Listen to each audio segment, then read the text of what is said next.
IT प्रयोग गर्नेमा पनि हामीले अब एउटा आइटी सेना, एउटा विशाल फौज हामीले तयार गर्न सकिन्छ, तयार गर्नुपर्ने नै भयो।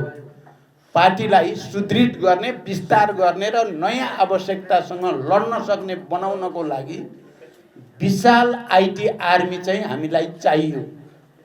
यो हामीले र कम्युनिस्टहरूले मात्रै सक्ने कुरा हो, अरू बुर्जुवाले नसक्ने कुरा हो।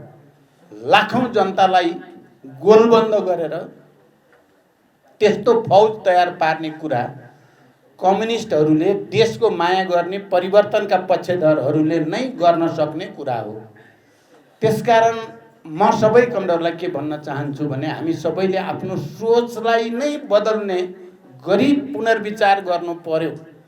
पार्टी केन्द्र अब नयाँ ढङ्गले जाने नै सोचेको छ। पुरानो सोचले